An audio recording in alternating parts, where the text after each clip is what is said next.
This program features live coverage of an African safari and may include animal kills and carcasses. Viewer discretion is advised. This is why the Nkuhuma pride is such a firm favourite. It's Kinky Tail.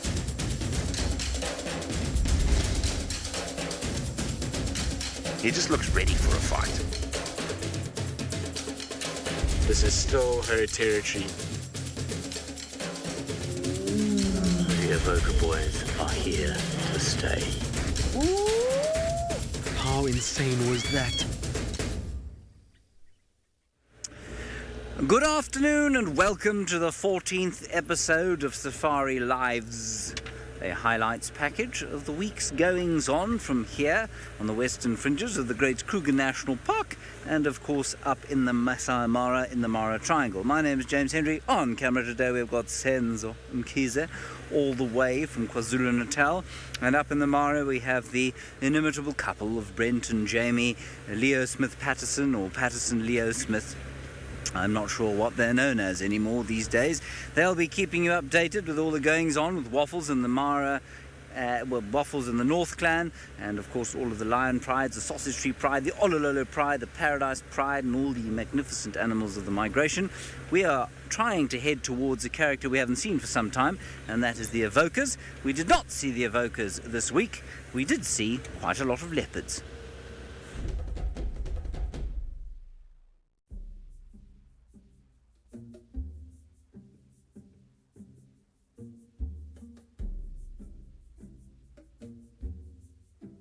At Juma, it's been mostly a leopard week as usual. Hosana, our 2.5-year-old prince, spent time close to camp as he has done for the past 2 months, but he's starting to range much more widely now. He ate a duiker, possibly stolen from Tundi, south of our boundary 2 days ago. We've had limited time with Tingana. He killed a nyala near the eastern boundary, had his prize pinched, and then disappeared into Torchwood. Tundi spent most of the week around Treehouse Dam, where we think she had a kill. Much of her time was occupied with calling for her recalcitrant daughter, Tlalamba. The princess's playful tracks were all we found of her. On the lion front, we had a very special time with the Nkuhumas on foot at Treehouse Dam one morning. Their faces were covered in blood, but we failed to find their victim.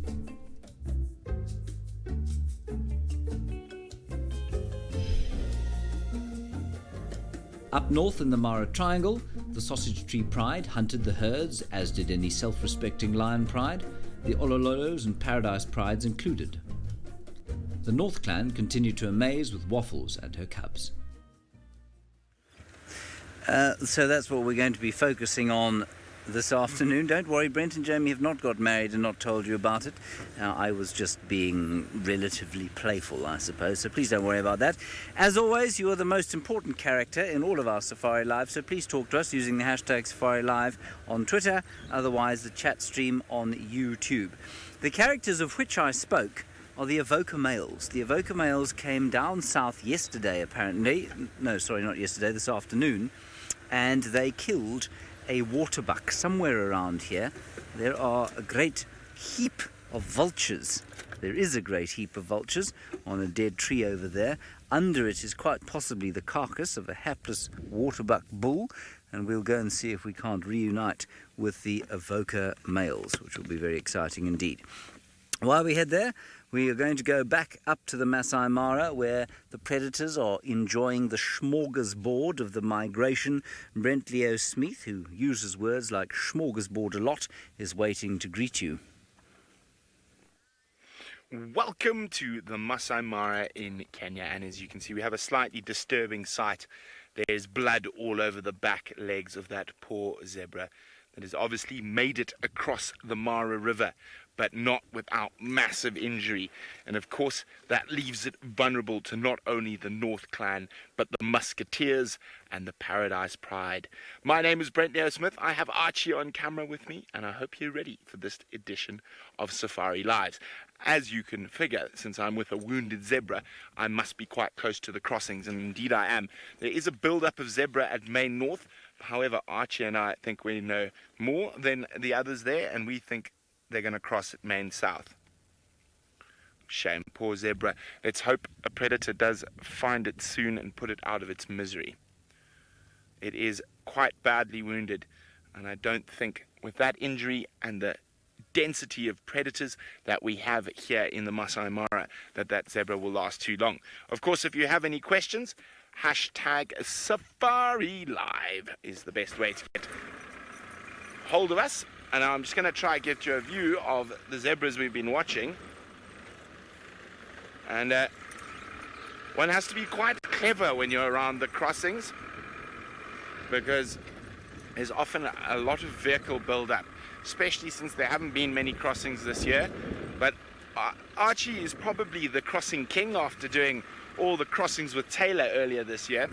And Archie and I are in agreement that they're going to walk to Main North, they're going to have a squiz, and they're going to think, no, this is a bad idea. And they're going to come cross down here at Main South. So hopefully we don't get it wrong, but fortunately if we do, we've got a long camera lens to compensate for our bad judgment.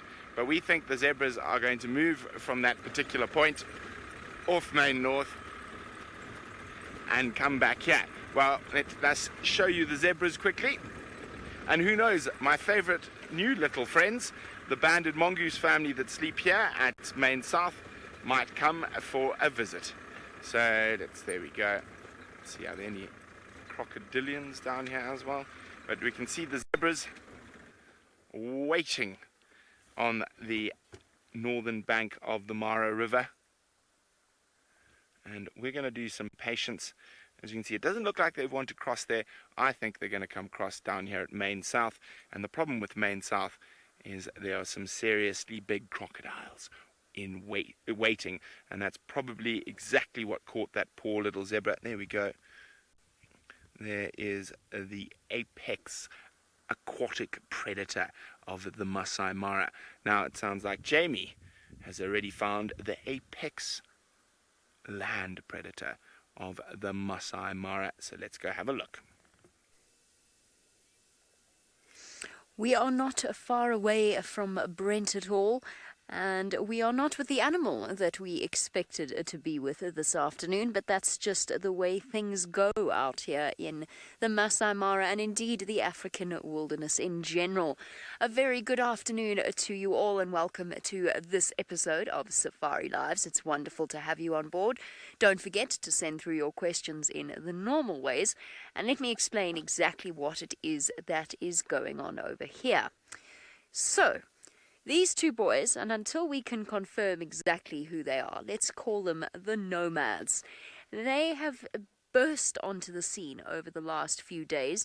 Brent had them chasing a male lion back south, and then they vanished for a few days. But during that whole event, Brent noticed that one of them was missing the tip of his tail, and quite a recent injury as well.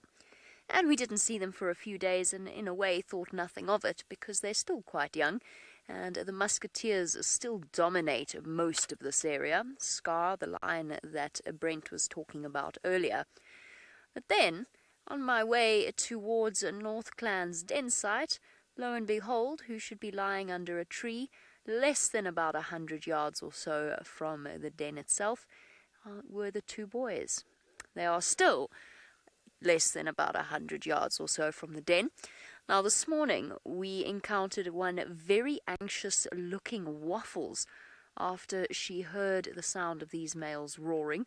She kind of wanted to go to the den. She was looking in the direction of the den, but she didn't dare put herself or her babies at risk by approaching it. Now what this means, their continued presence here, is that Waffles has not been back to her cubs the entire day. She went off and lay down in a natural plunge pool in a swampy bit of this area.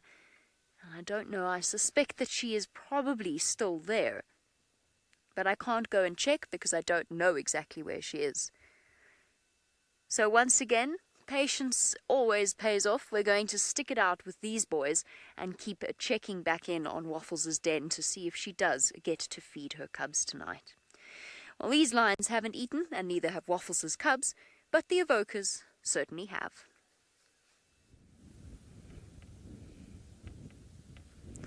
Yes, they have, and they are keeping these birds off their kill. I've just heard that it apparently is not their kill, and in the fine tradition of male lions all over the world, they have pilfered it from the Nkuhuma pride. So the 3 Avoca males who have taken this territory without so much as a scratch to their faces now are taking kills from the Nkuhuma pride, who seem to be much more comfortably moving up north into the Avoca domain. And as I have mentioned before, they spent quite a lot of time down south while Amber Eyes had her cubs, because they were almost certainly sired by one of the Birmingham boys, and then she lost those to hyenas. And since then, the pride has moved closer and closer into the ambit of the Avoca boys, because they will most likely, in fact almost certainly, be the males that now dominate the Nkuhuma pride. The pride clearly has not decided that they like the Avocas very much yet, and have absconded after their meal was stolen from them. Now, if you haven't met the Avoca boys before, well, this is them. And from their looks, I'd say they're probably about 4 years old now, and pretty early on for them to have taken a territory. And when I say they came in here and took a territory without so much as receiving a scratch to the face, I say that because their arrival here was beautifully timed. I don't think they did that on purpose. I think it was entirely lucky, but they arrived here just as the Birmingham boys, erstwhile owners of these lands, headed down south to fill a vacancy on the Sand River, which was brought about by the demise of the Majingalan coalition. And so the Birminghams moved south, and these young, what did I call them, hipsters, millennial hipsters, moved in. And, well, they haven't had to fight for their land at all. They've just kind of set up, started roaring. Nobody came to chase them away, and so they thought, well, we'll just hang about and stay. They have been seen mating with a pride called the Talamati pride, but as yet we are unaware of them trying to sire any cubs with the Nkuhumas, which of course are our favourite lions. They're the ones that we see the most often. I agree, Ravinda, absolutely. So it's nice to have males back in the reserve. It's really great to have male lions back in the reserve, especially 3 chaps like this. Let's hope they hang around for a while. There's no reason they shouldn't. They're big and strong and young, and unless a coalition of, say, I don't know, 6-year-olds comes into this area from where I don't know, they're in probably for a fairly long haul here. And the other thing to say about this, of course, is that this was a waterbuck, and waterbucks are legendarily not eaten by lions. Of course, that is nonsense. Here are some lions eating waterbuck. Brent Leo Smith has not managed to find any lions just yet. I've no doubt he will during the course of the next 2 hours. He has managed to find something else, though. This time, it's a very small bird. And we've been trying to do some birding while we're waiting for the zebras, and the birds just keep disappearing. And there we go, a dark-capped bulbul. At least it didn't leave us like the others that were here a little bit earlier. Now, the zebras have started moving away from Main North, so that's why I think our gamble to come down to Main South was not a bad one. And also we don't get to be surrounded by vehicles. And I might go for a little wander, though, and see if we can find some lions around here. I'm keeping an eye on the wounded zebra. Where's it gone now? It was just over here. You see it? No, it's around there somewhere. We'll go have a look now. But in the meantime, there's been some very interesting developments in the lion prides in the Mara this year. The migration's been late. There's been a lack of food up in the northern parts, which has caused one of the prides of lions we got to know very, very well last year, the Olololo pride, to head down south onto the burn into what was the core of the Sausage Tree Pride territory.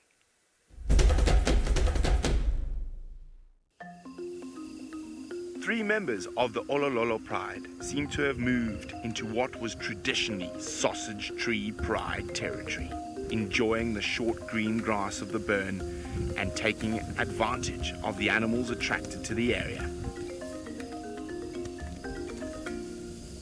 They seem very comfortable in their new surrounds, playing and grooming, and they are not going anywhere for now. Look at that absolute monster. It could even have been the one that was responsible for that nasty wound on the zebra.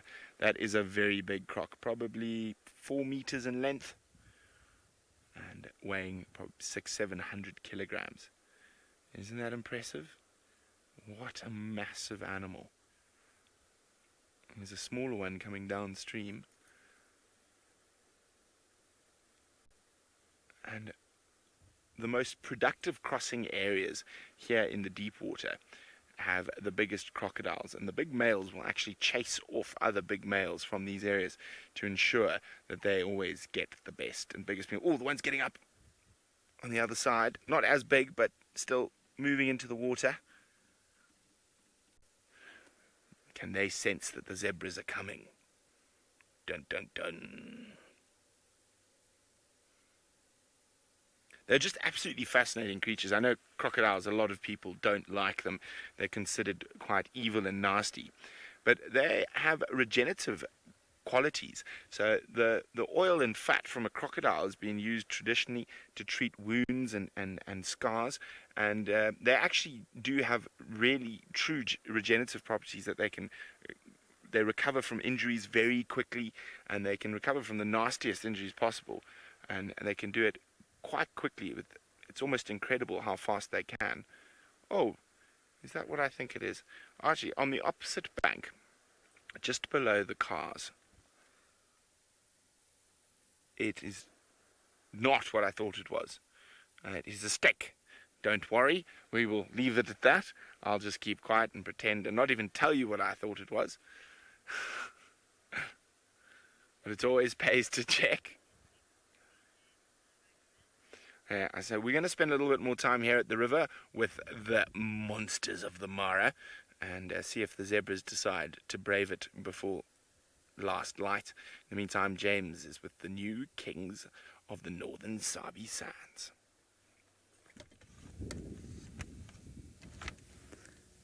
Well, yes, I suppose you might describe them as the new kings. I'm going to sneeze, everybody. I do apologise. Excuse me. Somebody's got it in my nose. I think it's some dust. Whew. Anyway, there are the new kings eating away. Now, we haven't seen much in the way of lions this week. We did have one wonderful sighting of the Nkuhumas, of course, on foot, and that was tremendously special. Wild Painted, is that your name? Wild Painted? The Nkuhuma, not the Nkuhumas, the Avocas arrived apparently sometime this morning. This went down last night sometime, and the Avocas arrived to lift it from its erstwhile owners sometime during the course of this morning. You can see that they have been eating for some time, and you can tell that from the one that the one you can see at the back there, just from the way that he's obviously breathing so heavily.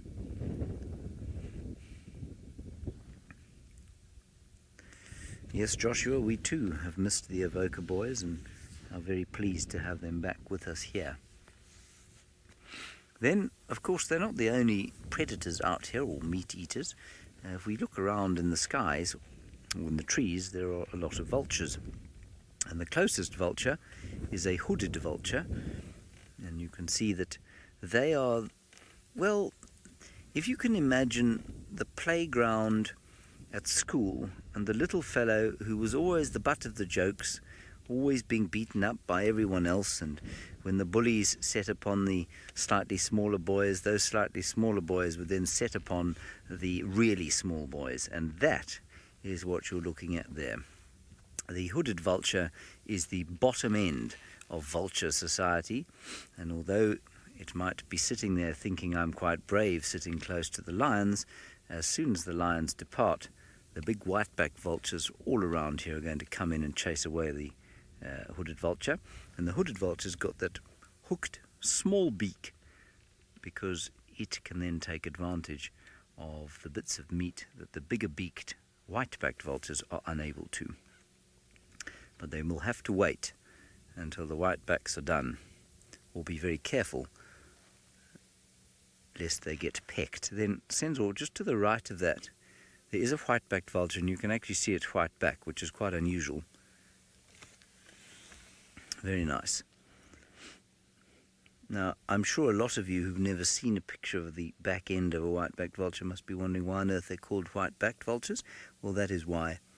You saw that white back, and apparently that allows them to follow each other to kills. It reflects the sun very nicely. I think that's quite a good explanation for why it's there. I can't imagine another one. Alrighty, let's go back to the lions now. It's very nice to actually have them doing something. Piva, yes, I suppose at some time we will give the Avocas names. They don't have any names at the moment. I'm not sure what that waterbuck's name was. You can see his face now. He is obviously late, as they say in this part of the world. He's no longer with us. The Avocas, I suppose, we'll probably name when we see them slightly more frequently. At the moment, we talked about this before, didn't we? We decided we should name them after different varietals of avocados, because of course Avoca is French for avocado, and I think we came up with some wonderful varietals, ones that I'd never heard of before. That's right, Pinkleton was one of them. I think Pinkerton the male lion is a fantastic name. Haas, Pinkerton Haas, and I'm not sure what the other one was. There was an almost shutdown of the Twitter servers when we suggested this, because people were deeply distressed that we were thinking about naming lions after avocado varietals. And that, of course, caused those who were suggesting it to tease those who didn't like it even further, causing a further meltdown of the internet. Pinkerton, Guacamole and Haas, I think, is what we decided. Don't worry, those are not official names, everybody. We'll no doubt give them local names, locally relevant names at some stage. Now, Jamie had a very interesting situation this morning where Waffles' cubs were being, or certainly her den site was being investigated by two interloping male lions. Let's go and find out what they're doing now. I did indeed, and I'm really hoping that for my last drive in the Mara, we get to see Waffles and her cub before it's time for me to head back to camp.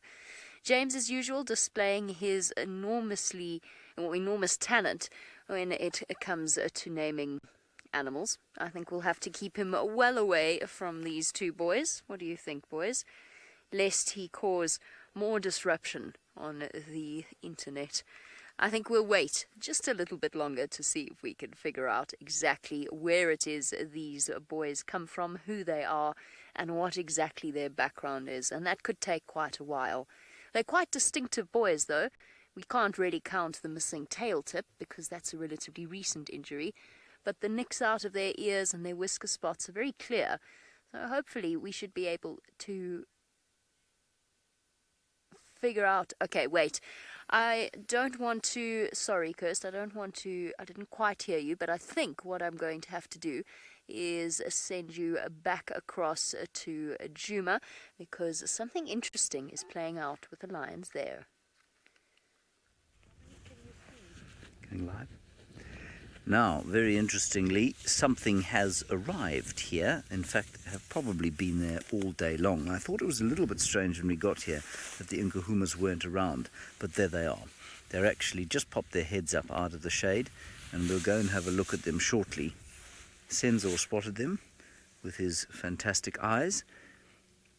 And this is very interesting, of course, because it means that they weren't chased off the kill and put to flight. They were chased off the kill, certainly, but they have remained around these male lions, so they obviously no longer feel any kind of threat for them. But let's go and see, perhaps, if there aren't more than we can see there, and maybe the entire pride of 11 is there. Let's go and have a look. That's very exciting.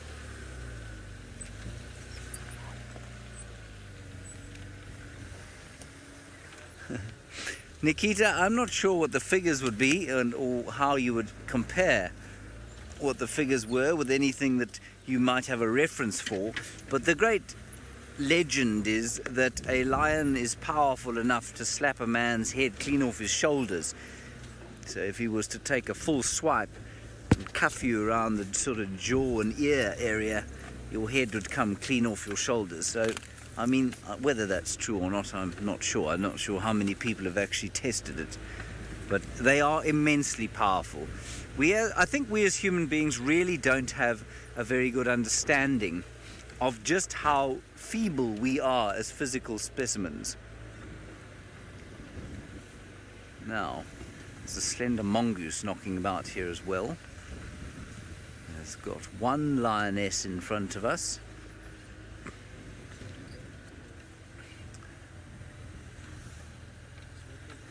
And you can see some others, can you, Senzo? One walking away and one here. Well, here are two of them. Let me just go around this way.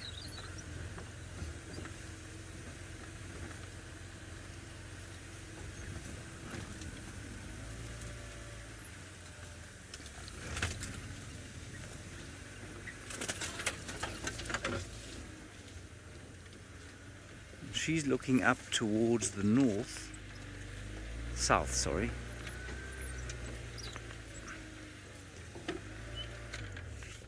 So there we go.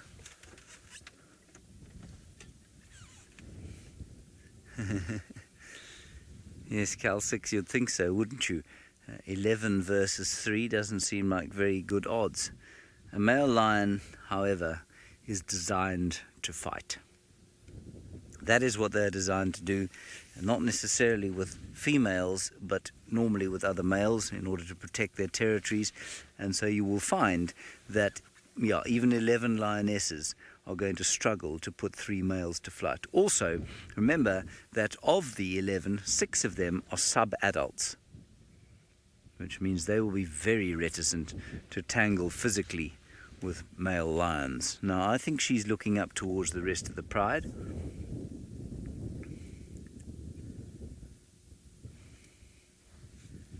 Well, she's not, she's just having a yawn, but the other one I think is looking up towards the rest of the pride, so I think maybe we should go and have a look and see if we can't find them. We'll just drive up this game path. I can see some lion tracks on it. They're coming this way though, so I think they were these chaps. Oops, just drove into a small tree behind us. Senzo made a sort of slight grunting noise. I wasn't really sure what he meant. Just quickly see, she's looking straight up in this direction. It might be at the vultures, but it might be at the rest of the pride. Nasty chilly breeze coming out of the southeast. I think it's going to be quite cold once the sun does go down.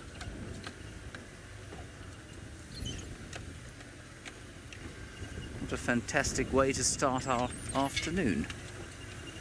She's looking at some impala actually. I can see some impala and zebras,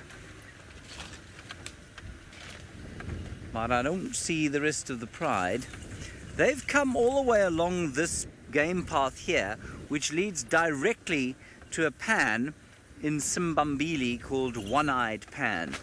And I wonder if that's not where the rest of the pride are. We'll do a quick loop around there while you go back to the Maasai Mara, to Brent, who is going to use alliteration to describe the river, that is the Mara, in which things die.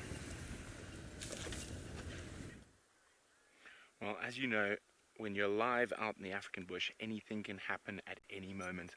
And while we were patiently sitting for some zebras to possibly leap into the murderous Mara River, a herd of wildebeest came rushing down from the opposite bank, and it looked like they were going to plunge immediately towards the waiting death of the Nile crocodile.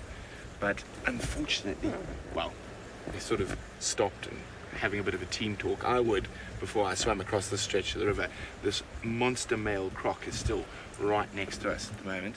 As I say, he weighs probably a good 600-700 kilograms, about 4 meters in length, and This is the first wildebeest in a long time we've seen on the opposite side of the river. So I was wondering, have we seen any kills made by the crocs this week? I don't know if it was this week or last week. We saw one zebra that was killed by quite a big crocodile. It was a very small crossing. So these crocodiles have had it quite tough this year. There have been very, very few crossings in the northern part of the Mara. Most of the crossings have happened at the steep bank crossings down south, where there are very few crocodiles. And they're a bit hungry this year. They might have to top up on catfish for the rest of the year, because the wildebeest are probably not going to be around for too much longer. The zebra will, as they're normally the first to cross, they'll also cross for a little bit longer. But it looks like these wildebeest might have changed their mind, and they might actually head down towards Dusty Crossing. Or they might just stay on that side of the river for tonight. Who knows what goes through a wildebeest's brain? Not me, that's for certain. Oh, Arch, right up ahead of us at Main North, there's a hippo fight going on. Far in the distance, a little bit to the left. It looked quite serious for a second there. You can see that male flicking its tail, and look at that snort. So obviously a territorial male trying to defend his group of females from an interloper, or possibly even a young male that he's pushing out of the raft of hippopotamus. Looks like it's calmed down a little bit there, as our wildies are moving off. But there is a zebra coming up to the crossing, so maybe the zebras might take the chance. And all it does is take one. Heads are up.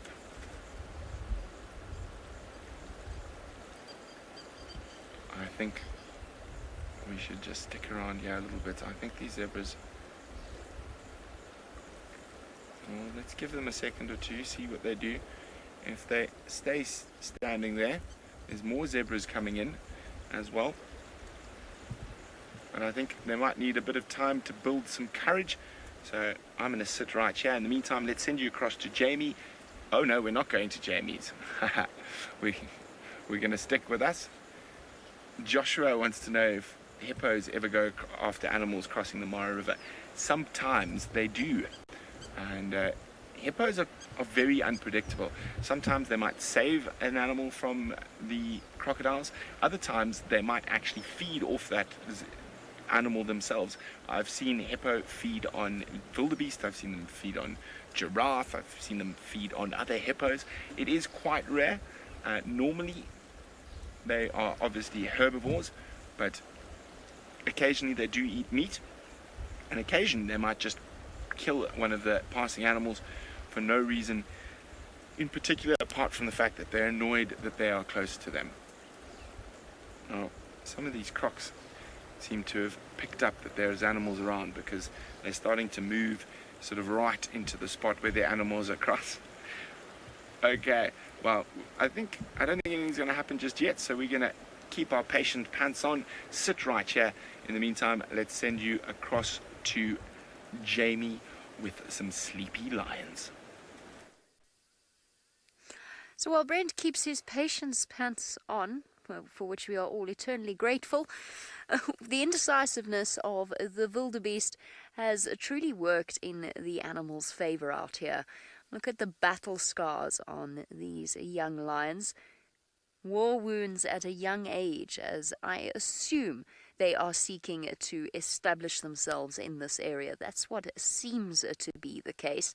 It spells bad news for some of the lion prides around here, as a territorial takeover always does in the initial periods of its beginnings, just the same with the Avocas and the Nkuhumas. But for the hyenas of North Clan, they are quite used to lions wandering around. I'm not too concerned about Waffles, but we'll have to wait and see how that plays out this afternoon. However, the hyenas are far more concerned with taking advantage of both the arrival of the migration and the stormy weather we've experienced. The localized yet heavy rains that we have been experiencing in the Mara have transformed North Clan land back into its usual swampy state, and the hyena revel under these conditions. After a massive downpour, we happened upon Fergus, who was loping over the mushy ground, hunting in the half-hearted manner of a hyena simply trying his luck.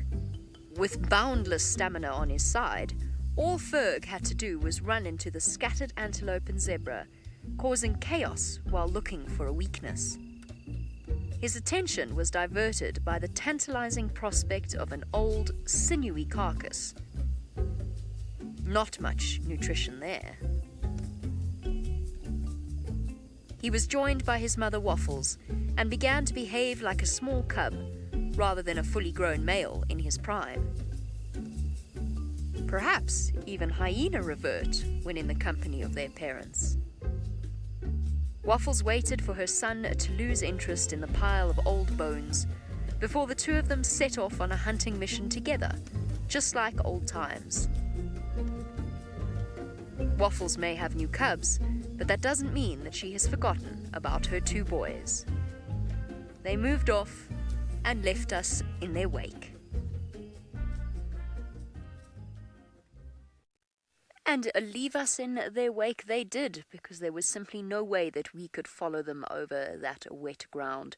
A truly lovely sight to see that Waffles is not completely distracted by her two new cubs, and in fact still loves her boys equally, because the time we've spent with her in the past, she has always been with them, always following them around, and I can only imagine that they feel a little bereft. Now, as our lions sleep peacefully, the same cannot be said for the lions of Juma.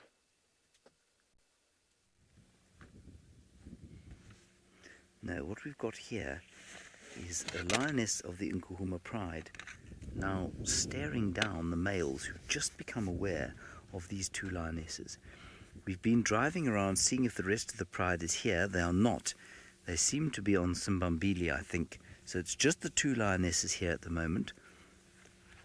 And those males have spotted them and they're looking this way. Now, whether they will decide to come up here and investigate is anyone's guess. It is a cool afternoon, only about 23 degrees Celsius or so, and so the chances are quite strong that, they could move and come up here and see what's going on. Child of the universe, I think it's unlikely that the Nkuhumas would try and chase off a lone hostile male, unless, of course, there were cubs that they felt were threatened. I have seen females chase males. I've seen them bite them. I mean, we had that tremendous fight with Brent, where I think it was the Birmingham boys. Two of them started having a go at each other, and then the females got involved and bit them both. So it's not like they won't fight with males, but they'll be very careful of them, especially if they've got sub-adults with them. Now, one of those males has started slinking off towards the right-hand side of your picture, and the lioness was very aware of it. The other lioness has also lifted her head now. She was looking a bit sleepy. She's just behind that stick, I'm afraid. I can just try and sneak slightly forward. Shall I do that, Senthil? Quite a nice little standoff we've got going here.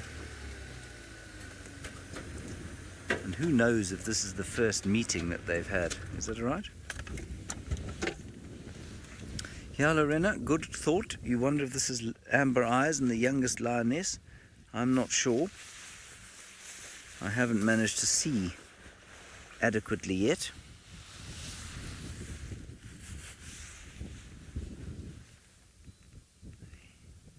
He's fascinated. I can't see the other two. I don't know if one of them isn't coming around the side. No, there's one to his left, I think. I doubt they'll try and flank these lionesses. I think they just walk straight up to them if they wanted to really find out what was going on.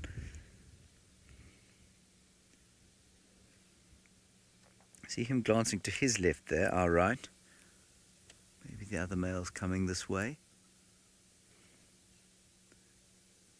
But like I say, these lionesses don't seem to be particularly distressed. There's definitely one on his right-hand side, our left, still eating.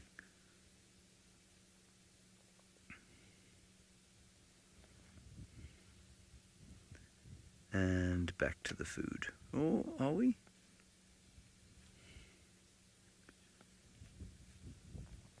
Giraffe girl, they look like they're relatively well fed, but there's still quite a lot of meat left on that carcass, so I don't know how much of it they ate. They're certainly not full, the Nkuhumas. They may have had a little bit before they were chased off. I suppose also, you know, they must still be quite nervous of the youngsters, some of whom are almost 2 years old and others have just passed 2 years old.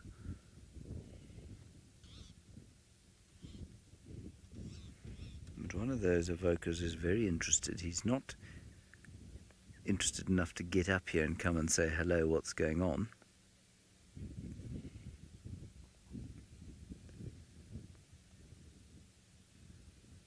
But one wonders if it's just teenage nerves, perhaps. He's seen a lady through the grass and thinking to himself, oh, I'd like to go and say hello, but I don't know what I'd say, you know. I mean, hi, my name's George, or my name's Pinkerton. What's your name? You know, I mean, Amber Eyes, if that is her, is an intimidating lioness.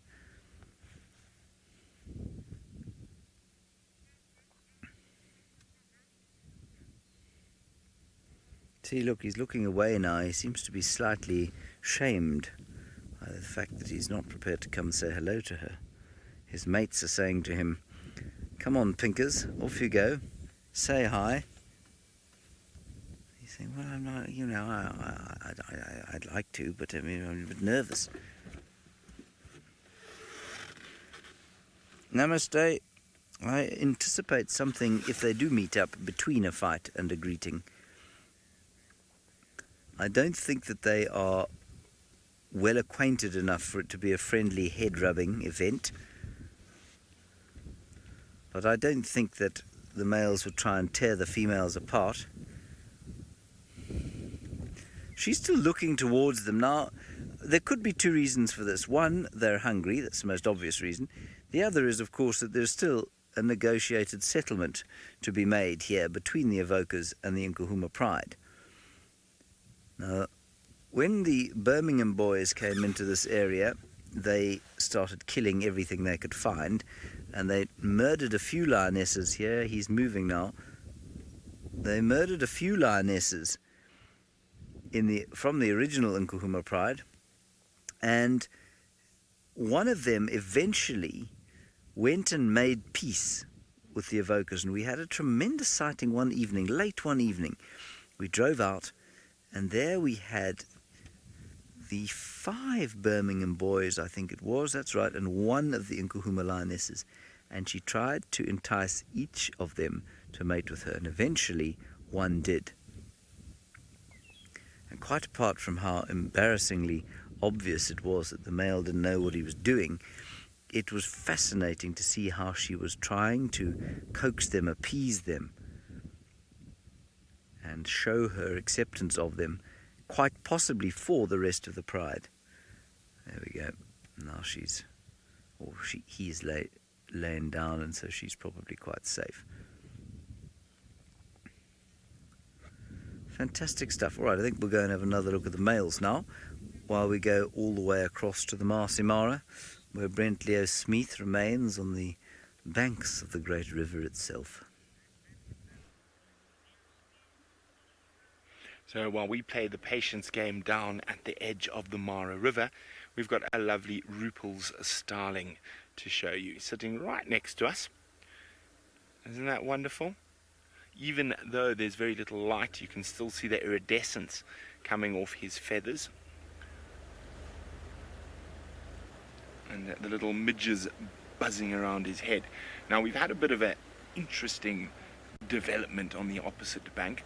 Is now that big herd of zebras also has come to join the wildebeest, and they seem to be having a big chit-chat about whether it's going to be worth their while to brave the river before sunset. Now, with the zebras arriving, I think it actually increases the chance of a crossing happening. What we really need is some zebras to start braying on the opposite bank. That normally gets them going properly.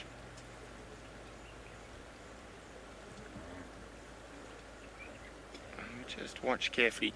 We've got time, and the most important thing when you're out in the African bush is patience, patience, patience.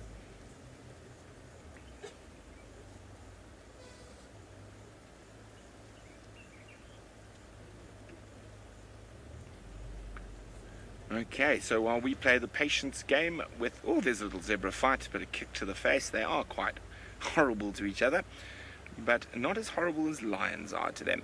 Let's go catch up with the Ololola pride again on their search for food.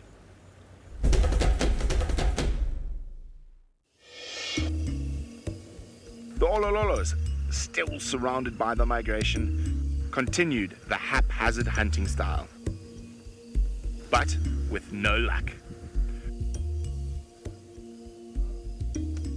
Although it seems they had fed the night before, so hunting was not a serious business.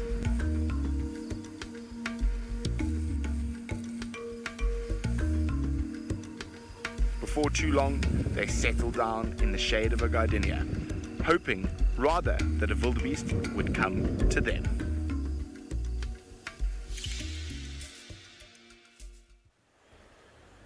Well, the zebras seem to be going one way, the wildebeest the other. It's going to be interesting to see what happens here. Will they move back up towards the main north crossing, or will zebras heading down towards main south prompt the wildebeest to change their mind and join the mass as they try avoid the jaws of death that live in the Mara River? And one thing I've learnt in all my years in the African bush is not to predict too much. I think let's wait and see what happens. Now, of course, a gathering of wildebeest and zebra around the crossings like this might attract the attention of the paradise pride of lions that love to hang around at the crossings and pick off wounded or weak wildebeest and zebra, and topi for that matter, before or after they cross the Mara River.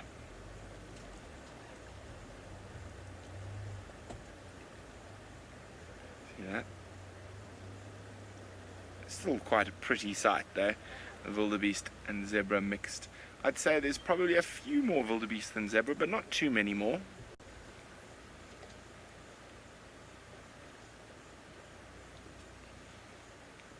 Now, it's quite uncommon for them to cross in the dark.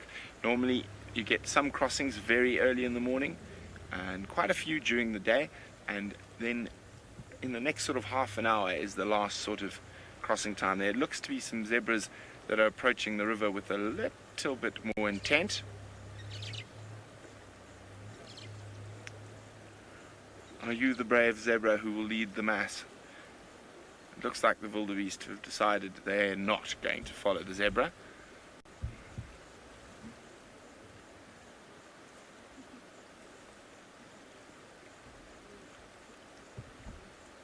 I'm sure the crocodiles can't wait. As I say, it's been tough for the crocs at the northern crossings this year. While we continue to play the patience game here at Main South Crossing, let's send you back to James Hendry, who's still with those male lions munching on a waterbuck.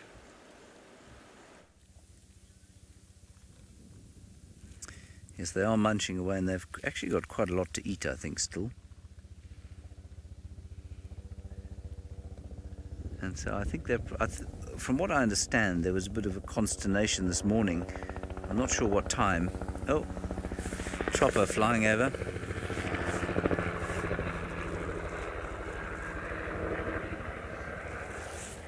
It's either doing some kind of guarding job or game counting job or something like that. All the vultures have taken to the skies in terror. I'm not sure what they thought they were going to do when they were in the sky. Look at the blood on the paw. Can we go to the paw of the one? Yeah, that's the one sense. Ew.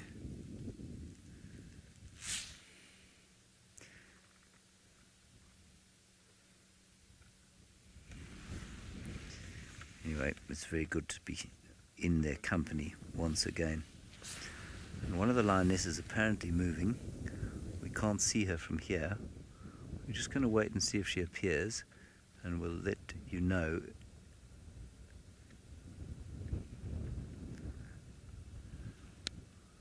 We are, of course, here with other people from Waffles Hook, and they've spotted one of the females moving.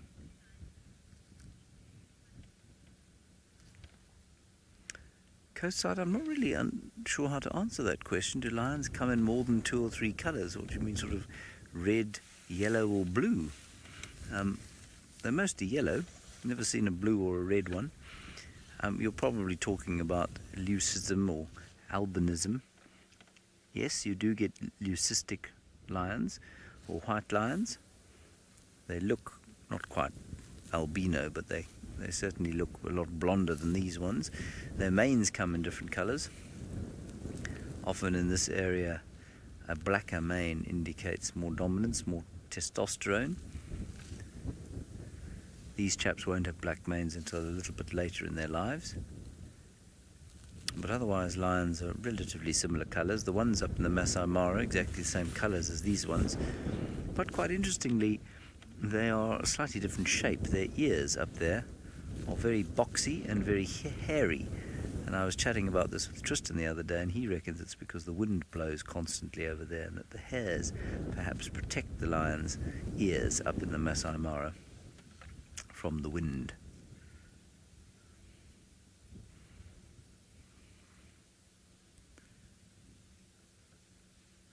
So while we were on foot this morning, we did get a radio call that there were some lions, what they thought, fighting around this area, and this is what it turned out to be.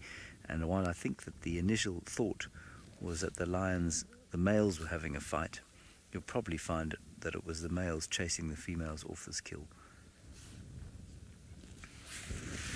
It's wonderful.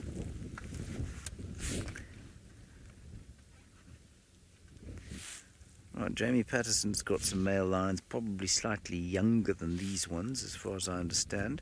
But I did understand from her this morning that they'd been roaring, so I don't really understand why that happened.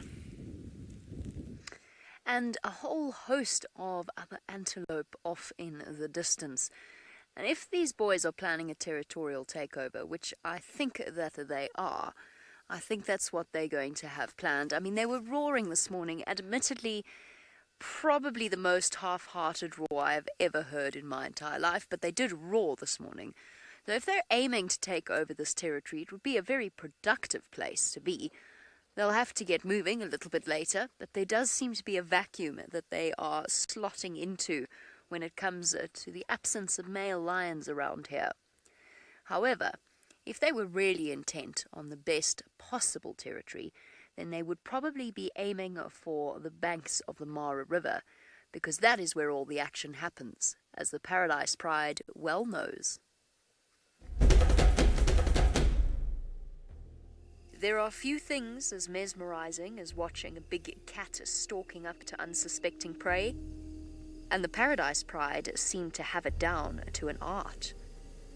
A group of topi that were distracted and distressed at the prospect of crossing the Mara River had no idea that the danger was not in front of them, but rapidly closing the distance from behind. The lioness made her break, and the herd scattered. Most of the topi raced to safety along the river, but one topi unwittingly went in the wrong direction, straight towards where the rest of the pride were hidden in the thicket.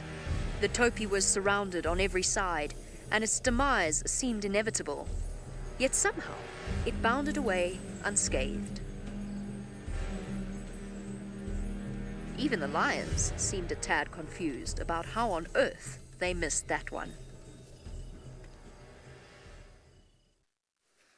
Honestly, to this day, I'm still not entirely sure how the Paradise Pride missed that topi. However, I think that the sheer abundance of food has made the lions relatively lackluster in their hunting attempts. Shame he's got a puncture wound there on his leg. Hey boy. Oh, it rolled over now. Now we can't see it. Male lions, when they're very young, are always sort of smooth and uninjured and beautiful looking. And then they get to the stage where their face and their bodies tell the story of the path that their life has taken them down. And these boys have just started that mapping. One, of course, has got a truly permanent injury with that missing tail tip, but the network of scars will eventually crisscross across their entire face.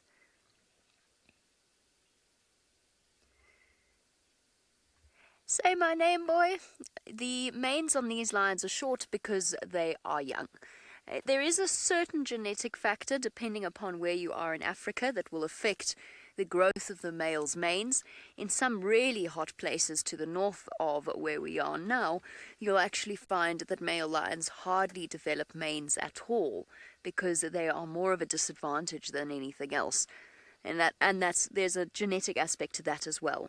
So these boys, I would say, the youngest one, who is right now got his legs right in the air, is not providing us with a view of his mane, I would say he's not much older than 3 years old, if that. His mane is still very, very small. These boys are young to have moved and to start searching for a territory. It's interesting. But perhaps they too have realized there's a vacuum here that they can capitalize on. I think they have. I think that's what their plan is. The flies are starting to really bug them. With all of their open wounds, the flies are sitting on them after all the rain that we've had. Now the plan from here, I did say to Manu at the halfway mark, we were going to go and check on Waffles and just see if she's come across to the den. We'll do a quick loop, see if we can find her. She might have gone back to the rest of the clan, rather. See if we can find her. If we can't, then we will return to these gentlemen who should be getting up as the sun starts to go down.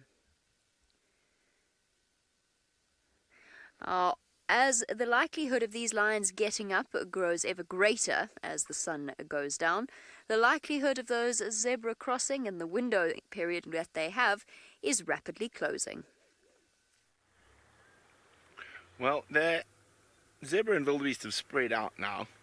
Some of them moving away from the river, some of them just having a graze. So I still think there's a chance of a potential crossing. But I think we're going to have to play the patience game a little longer.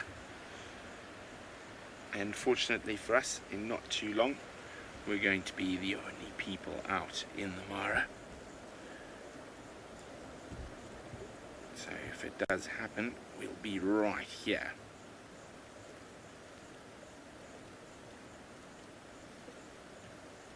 And as we know with nature, it is always a patience game. Oh, zebras. We're so nasty to each other.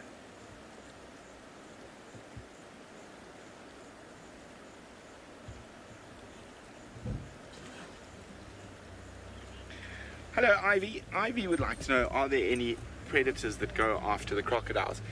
When a crocodile's at this size, Ivy, very little will go after it. The lions will occasionally fight with them, and lions will eat small crocodiles if the opportunity arises. So will leopards. But the biggest threat to a big crocodile is an even bigger crocodile. So they can injure and kill each other quite frequently. And a big male crocodile like this one sitting right next to us, he would often eat smaller crocodiles. There's straight ahead arch. Now that is very unusual. They almost never cross in that position. I've never seen a crossing at that spot. I'm just going to move forward a bit. Oh no, croc gave them a fright already. It's over. A croc jumped up and moved and gave them a fright. See, there we go. There's that croc. Those crocs gave them a fright. They nearly stood on the crocodile's head. Well, that was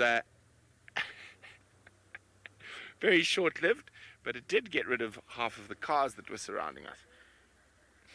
That wildebeest nearly stood on that crocodile. silly gnu. Now, that might be it for the evening. That might be enough of a scare that they might not cross. The zebras seem to have decided that they're not going to cross. There's the croc that nearly got walloped by a wildebeest on the head. That was quite funny. But now you can see the zebras and the wildies streaming away from the river for now.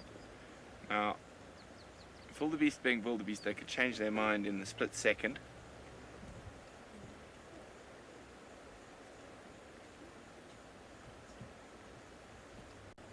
It is quite pretty though in this lovely diffused late evening light. I don't know, I've still got a feeling I think we're going to play our patience game a little bit longer, but while we do that, let's send you back to South Africa to James and the Avocas.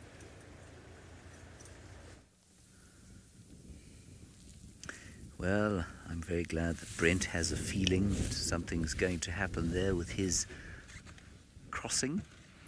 Of course, it is one of the most exciting things you can see in the wilderness, a crossing of the Great Mara River. Crocodiles snapping, canoes canoeing, zebras going wah, wah, wah, wah, as they attempt their swim. I can't imagine a more terrifying gauntlet in all the world. And apparently that particular crossing being ruined by yet another intellectually challenged crocodile.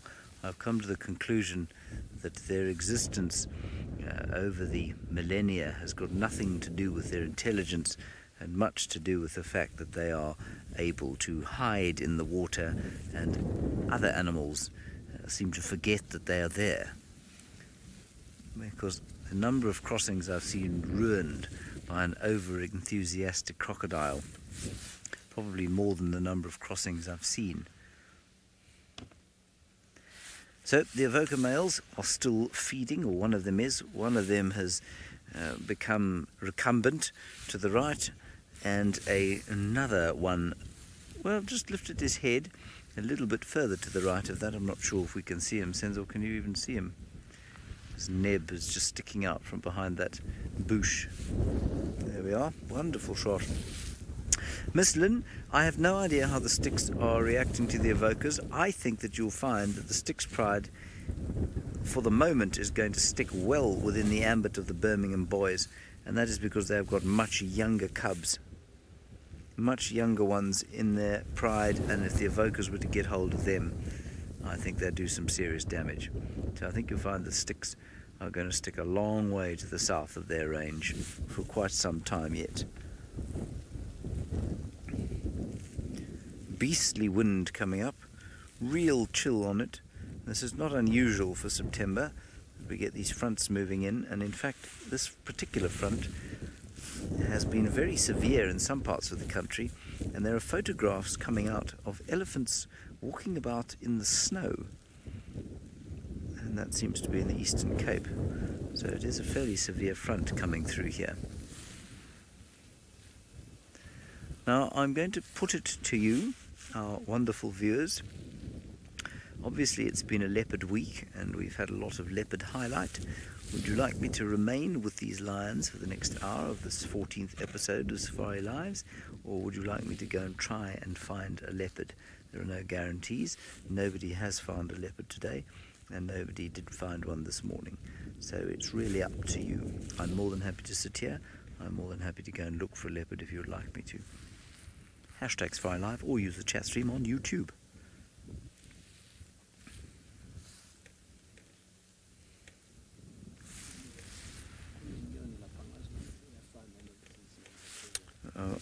Senzo was just saying that he can see a bird, but he's not sure if it's the same as all the others.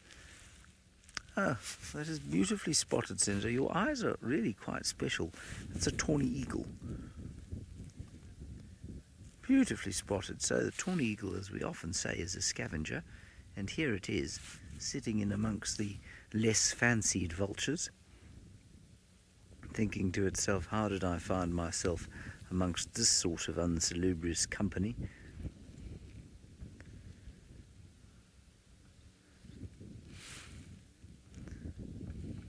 Very nice.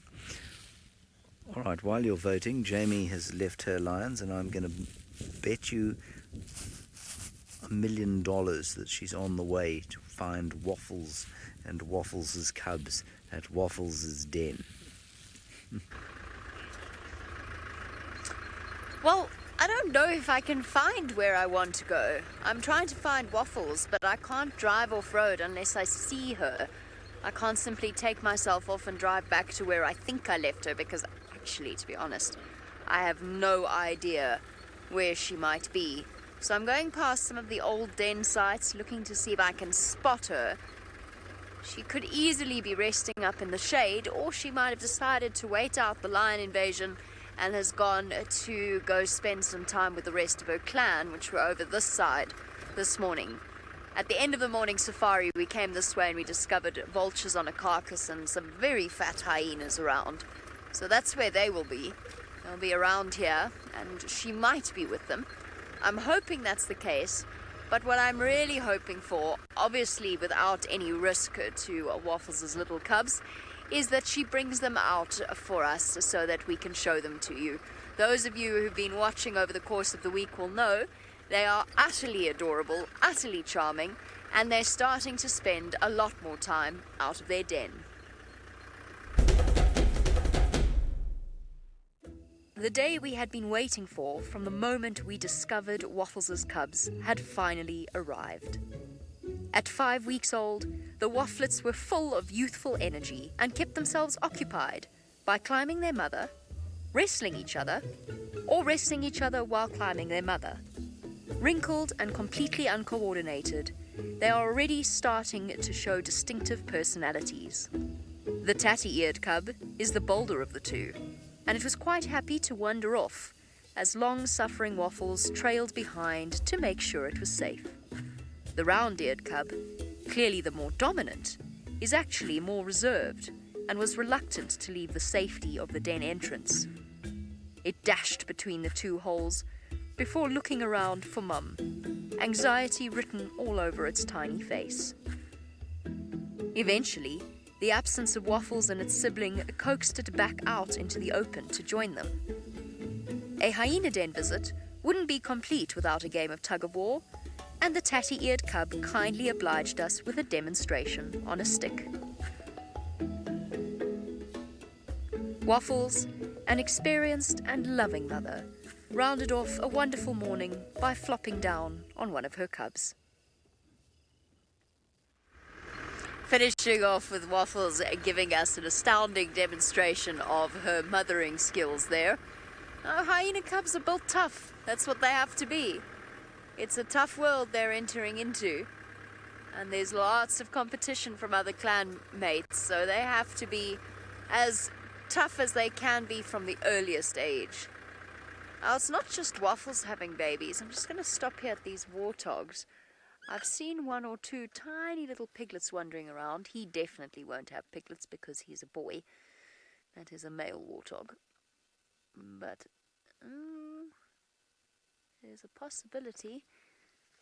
I haven't seen any around this side. It's odd. The births seem to be really localized around certain areas. Because I first saw piglets about 3-4 weeks ago away from here. No, definitely not. No little piggies there. The topi have also started giving birth. There's quite a few of them around North Clan's territory. In fact, this is the most wildebeest and topi I've seen in North Clan's territory since the start of the migration.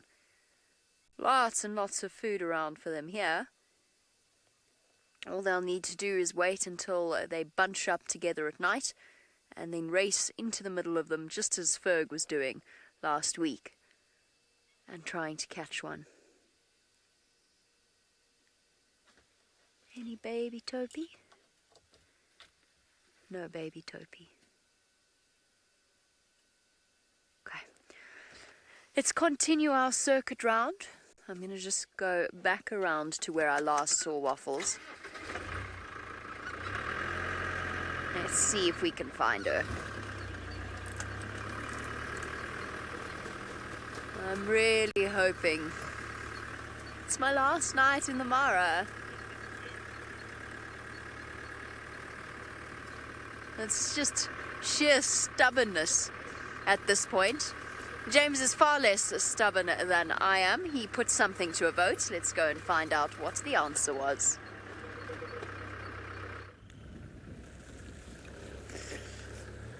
I'm not sure that I'm far less stubborn, but anyway, we are still here, and apparently the vote is in, and the answer is 75% of you want to stay with the lions, and 25% of you say lions suck, and you'd rather go and see some leopards. Well, sorry for you, we're going to stay with the lions. You didn't really say that, of course, you'd just like to see some leopards. I like to see leopards all the time. But I'm very interested to see these lions as well. Now, what was very interesting there is that he looks pretty skinny. And in fact, the muscle tone on his back end really didn't look very good at all. So I don't know where these guys have been since we last saw them. Well, I mean, I know they've been up north. I don't know what they've been doing though. He doesn't look like he's in the best condition of his life. So maybe things have been a little bit more difficult than we think they have for the Avoca males.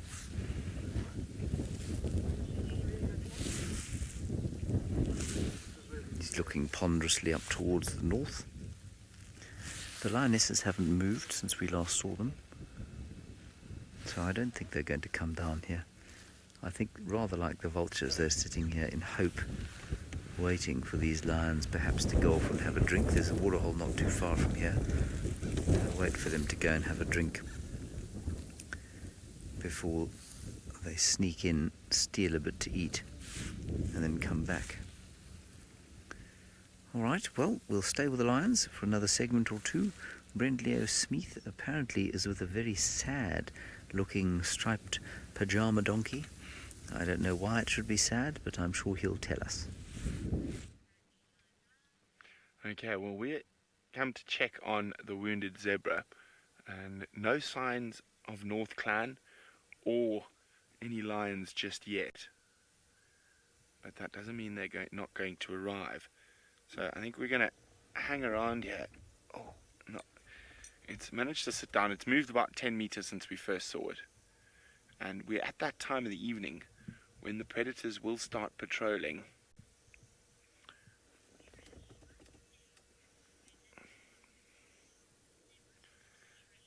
Oh, look what's already on its way. There's a little black-backed jackal. So directly in front of me. Now, the zebras might not be wounded enough for the jackal to take it down, but it might definitely pester that zebra. Now, Trish is asking, why don't they help the zebra? I thought they helped all the wounded animals in the Mara. Certain animal species, Trish, and lions, leopard, elephants, and most of the time, well, with the species that are not lions, it is only if it is a human injury. This injury is definitely from a crocodile, and humans had nothing to do with it. It's part of nature's cycle, so the predators will feast. It'll be interesting to see what this little jackal does. Now, the zebra actually just put its head down completely, so it's lying flat. So that little jackal might approach it like it's a carcass and might get a big surprise. We might see a flying jackal. I have seen that before.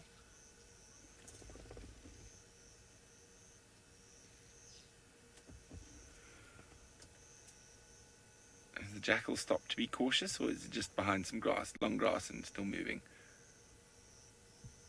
The zebra lifted its head. The jackal, being a little bit more cautious, is taking a slightly wider berth. And it'll be hoping for the North Clan or Paradise Pride to find the zebra, and it can then feed off the scraps.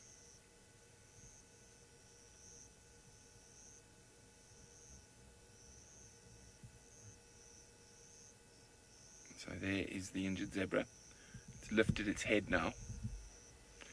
Now, sometimes nature can be quite gruesome to watch.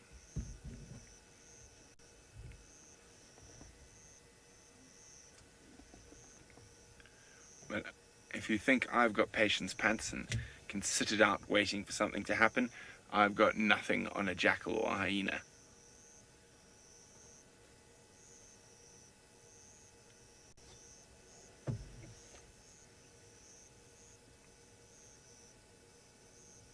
Look how that zebra's ears have gone completely flat.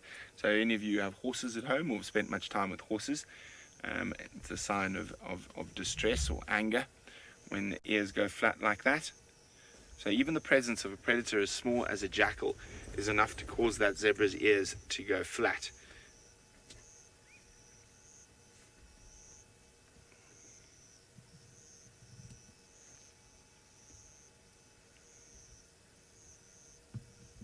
I'm just scanning around, trying to see where,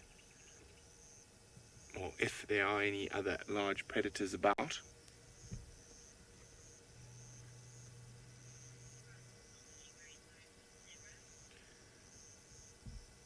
I know a lot of you are feeling quite sorry for the zebra, but just think about the little jackal and the meal he's going to get out of this once the other bigger predators arrive.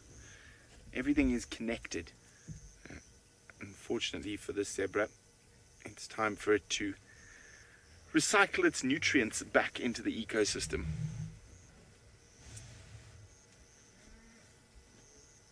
Right, with the zebra head still up, that jackal knows if it gets too close, it will get a big kick.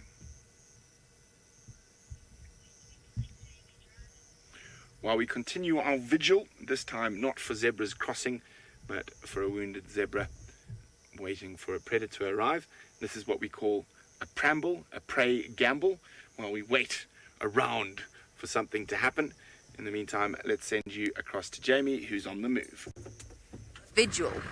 We're back again. I forgot there's no such thing as a short loop in the Mara. So I've done a little reverse back on myself along the road where we last saw Waffles. And nothing, to be honest. So there's the den tree, the balanites. Oh, I forgot. I promised Archie I'd hug a tree. Completely forgot. Oh well.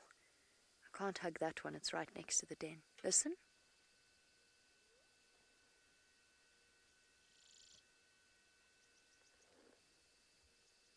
I just caught the tail end of a whoop.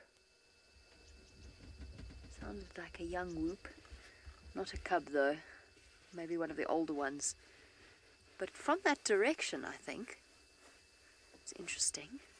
Could also, of course, be Happy Zebra because the North Clan's den is surprisingly close to their boundary, their territorial boundary.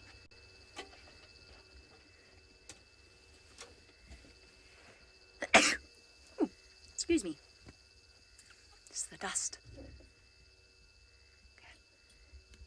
Let's just go see. Sounded a little bit far to be next to Waffles' den. Beautiful sunset, but it's already very, very chilly. The temperature's dropping rapidly.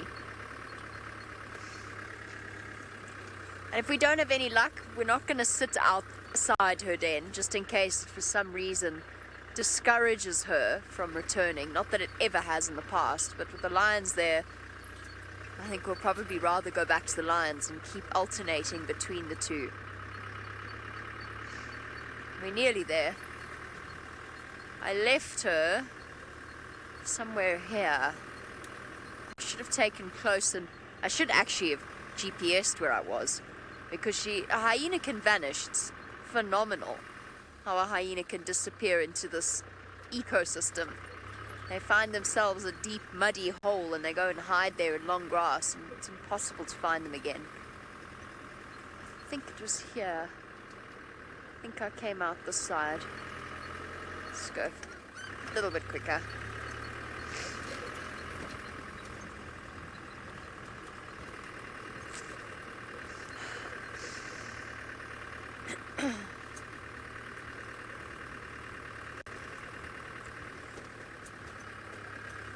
Okay, we're gonna go around the corner.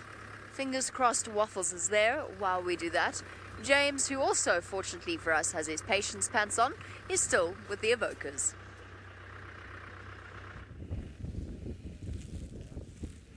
I do not have my patience pants on. I've got my celebratory weekend pants on, which I've shown you many times, of course, before. I think they're very, very fancy indeed. I wear them for the kids' show and for Safari Lives. I also wore them for the TV shows. Now, everything's quietened down here. The lions are doing what lions do best, which of course is absolutely nothing. There they are, doing absolutely nothing. One of them lifted its head very briefly and then put it down again. And so while we enjoy these lions, as I said at the beginning, it has been a rather leopard-filled week, and young Hyena, aged 2.5 years, has been trying out various hunting techniques.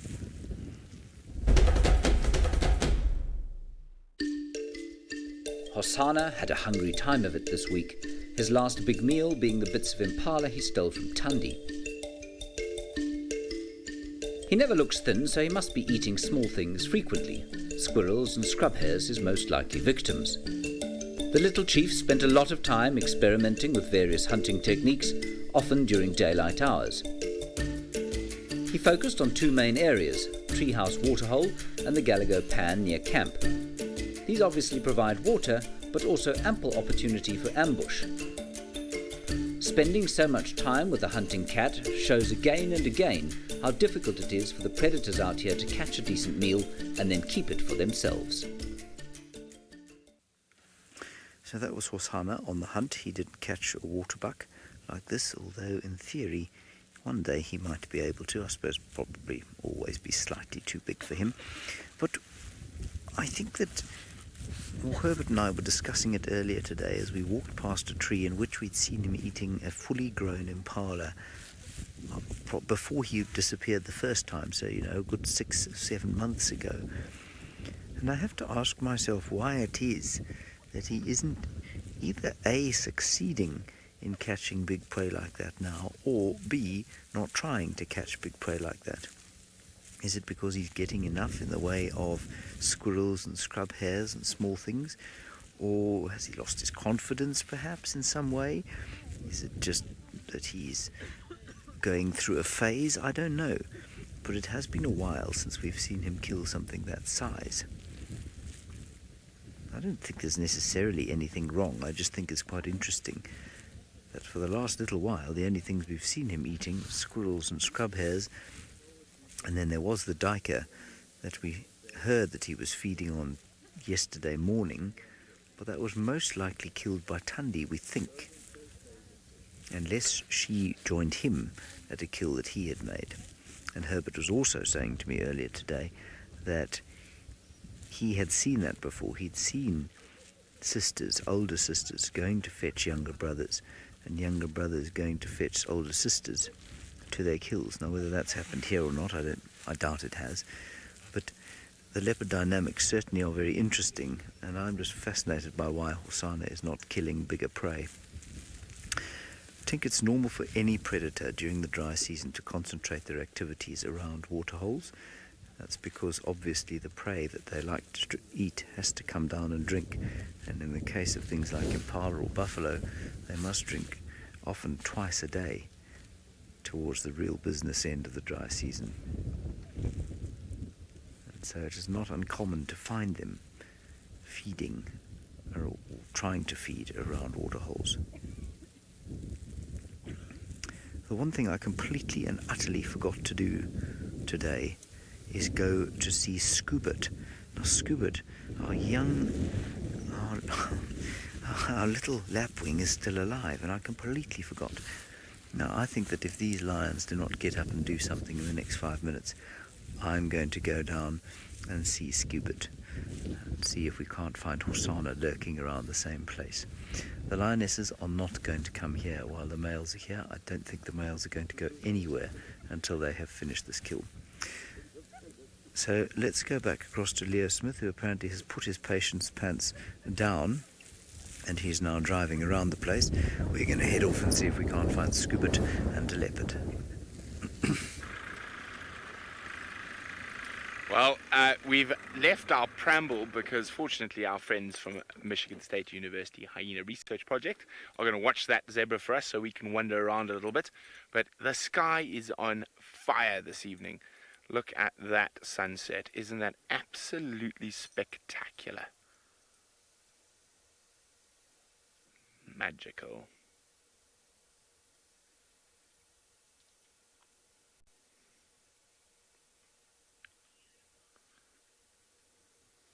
Oh, man. The Mara skies are tough to beat.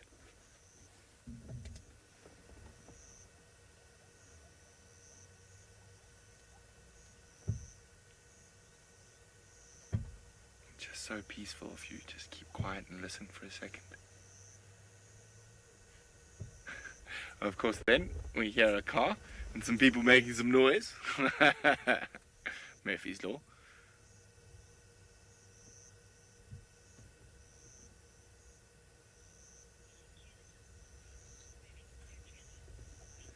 Now, while the sun continues to set, we're going to send you to almost directly below where that sun is setting to see what the Olololo Pride has been up to next.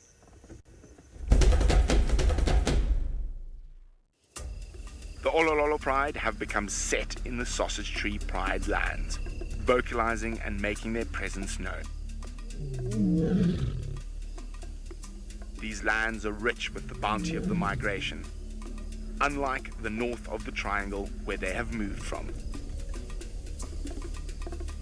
With so much food around, their hunting has been almost haphazard. With the migrating herds surrounding them, they seem confident of a kill when rather than if.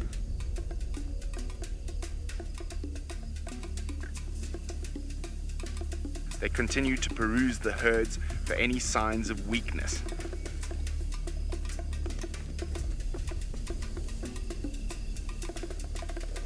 After dark, one lioness attempted a little more seriously, but unfortunately missed.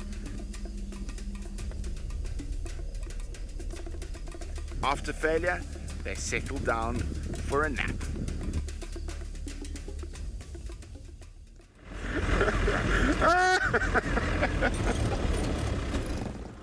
Sorry, guys.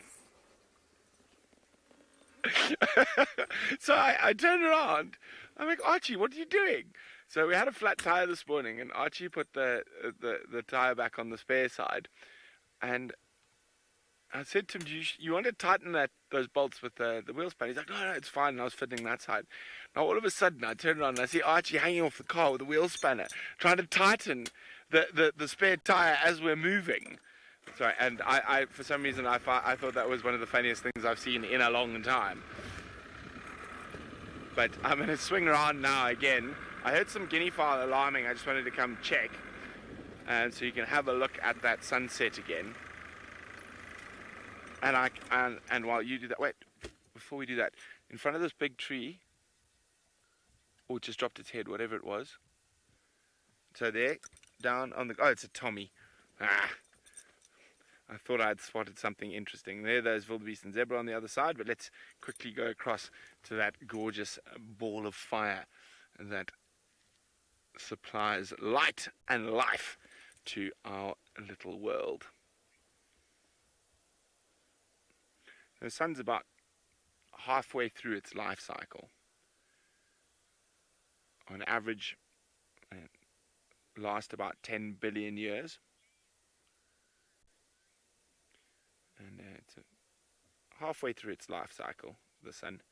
But while we watch the sunset, we're going to send you to James, who's got something better than a sunset, and that's lions in golden light.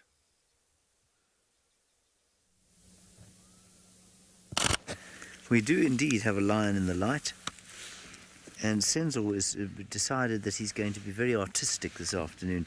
We were pulling out of the sighting, and he eventually said, well, can't you just drive down there and then put the sun behind the lion? So I said, oh, all right. And look at that very pretty shot of an Nkuhuma lioness backlit by the setting sun here in the Western Kruger National Park. Very nice. I don't think that this is Amber Eyes and the youngest lioness, so I'm really not sure which two these are. David, you were asking if the Nkuhumas moved off. Yes, most of them did. But we've got two watching their kill with well, shall we say, hungry eyes, perhaps eyeing out the boys, thinking to themselves, them is quite young, but good looking nevertheless. And you can see how if you were approaching a potential piece of prey, doing it into the sun would be a very good way of getting there without being seen. At least with the sun behind you, not into the sun.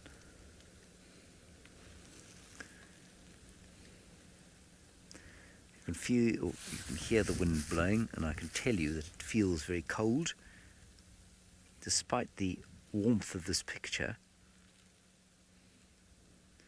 And that's perfectly normal this time of year. These fronts do come through.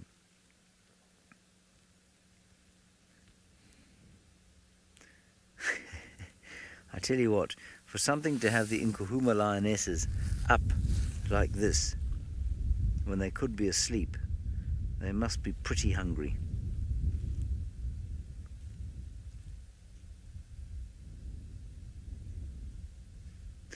Craig, all lions' roars sound different to lions, so they're able to recognize individual lions from their roars.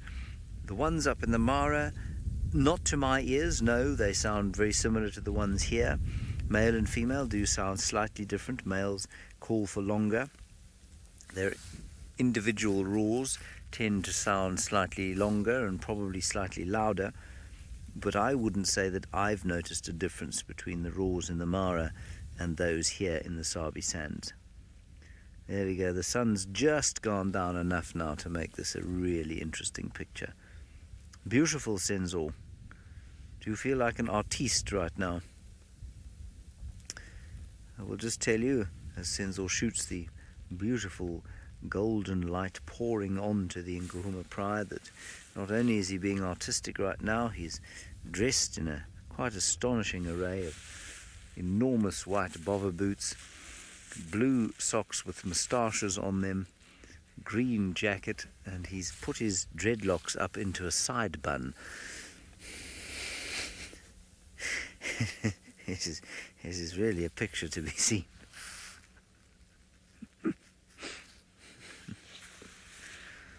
The last time I saw a side bun, I think, was on the TV sitcom Three is Company. I'm not sure if you remember it. But the side bun is back now. Isn't that gorgeous? All right, now I believe we are going to have another look at some leopards. This time they're going to be non-live, and they are this time going to be, it is going to be one leopard, and this time she rather longingly was looking for her daughter, quite like these lions are longingly looking at their meat. Tundi and Tlalamba's tracks had frustrated us all of Tuesday morning around about Treehouse Dam. The boiling afternoon had the Queen resting on a termite mound before setting off on a lengthy quest to find her daughter. She smelt, called, and chuffed to no avail. There is something deeply disquieting about watching a mother looking for her baby without success. Fear for the beloved cub began to build as the hot, silent afternoon wore on, and Tundi's efforts continued to bear no fruit. Eventually, the sun set, the Queen gave up, and we were left unsettled as darkness fell. Thankfully, although we didn't see it, the pair was reunited during the night. Now, many of you were very unsettled and worried after that sighting. The tracks did indicate that Tlalamba and Tundi met up that evening, and then the morning after that, when we were on foot with the Nkuhumas, Aubrey did find Tlalamba, and then we've seen their tracks subsequent to that as well. So she's absolutely fine. But more and more, Tundi is having to look for her, and that evening, or the evening after Tundi, at least Aubrey found Tlalamba, he found Tundi again, and she once more was calling for her daughter, and Tlalamba being recalcitrant, very rebellious, not coming when called. Right, well, that was gorgeous. We're going to go across to Jamie now with Waffles. Surprise, surprise.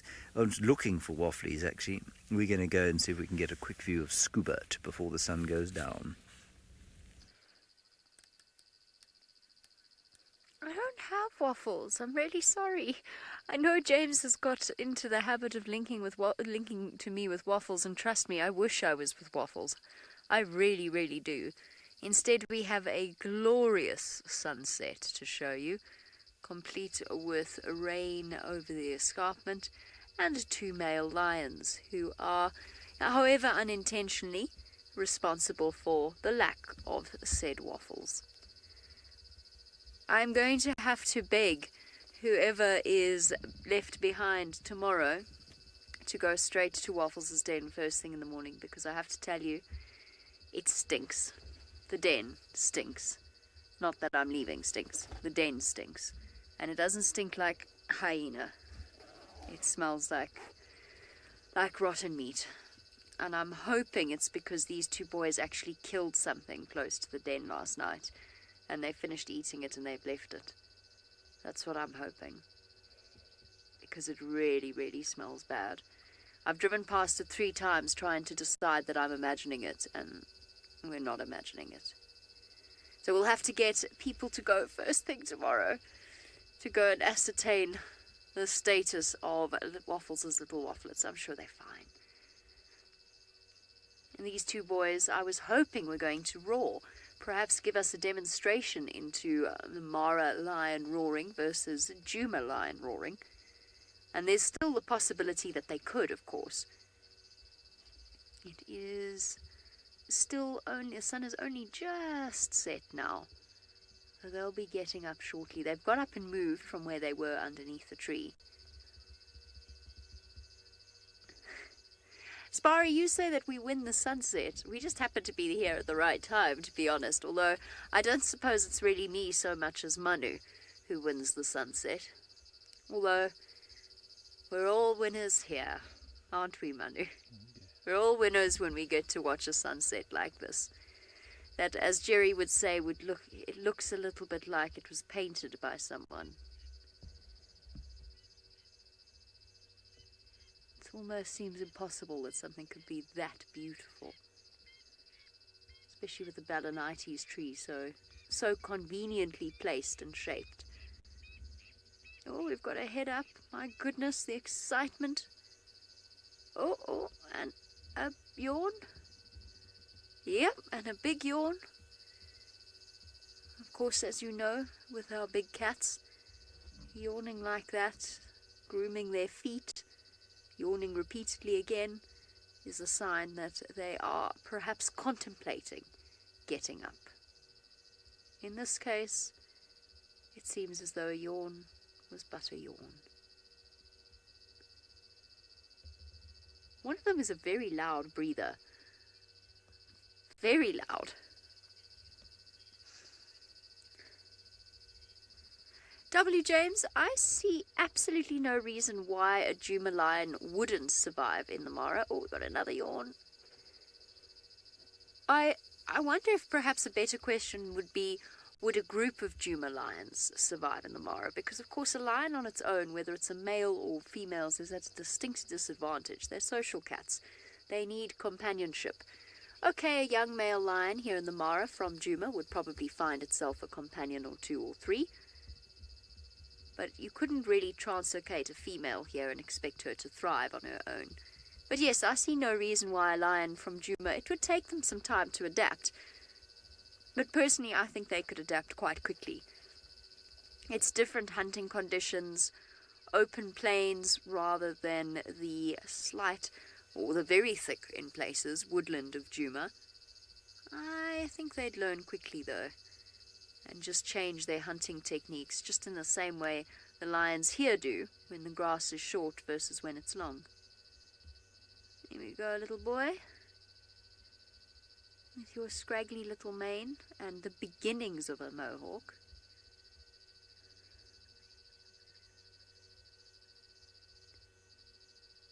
It is the time of night when most of the big predators out here are waking from their day slumber, which is great news for us, is not fantastic news for that poor zebra.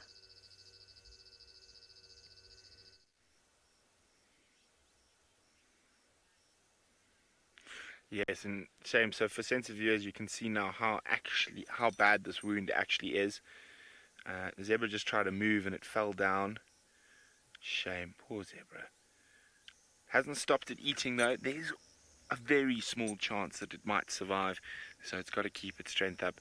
But I would not bet on it.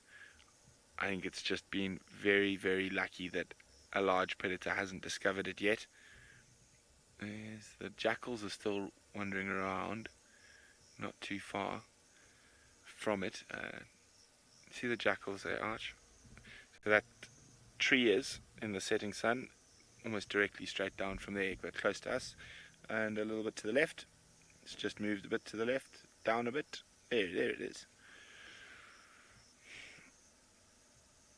And as I said, jackals have a serious set of patience pants.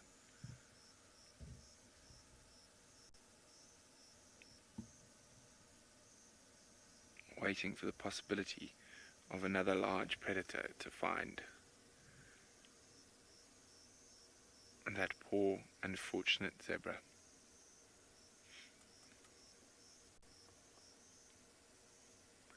I think we're going to gamble here a little bit longer to see what happens. So we spent quite a bit of time this week with the Olololo Pride, and finally we caught up with them after they had some success. Finally we find the 3 Olololo lionesses having made a successful kill early in the morning. Judging from their fat bellies, this wasn't their first kill of the night, but rather their last. Their behavior was playful and jovial, as one female conducted the serious business of moving the carcass to a suitable area, while the others harassed her in a playful manner. But it didn't take too long for them to settle down and feed off the poor young wildebeest.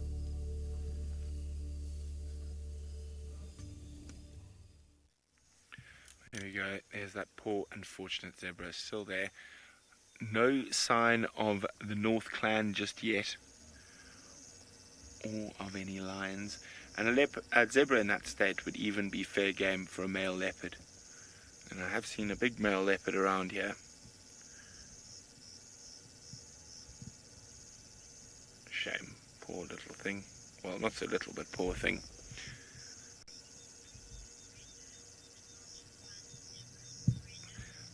Brenda is wondering, would vultures find this zebra? Possibly not just yet.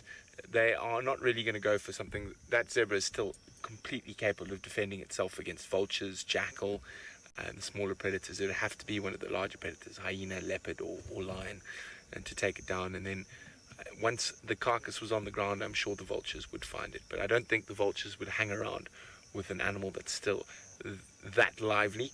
I think that zebra, even with a group of hyenas, 1 or 2 hyenas, would still give a very good account of itself in defending itself. But I think the end would be inevitable. Oof, it suddenly just got quite a bit darker. But the skies are still absolutely gorgeous tonight. And the rain has stayed away. Yay! This time last night, Archie and I were battering down the hatches. We were getting absolutely pummeled by a massive storm.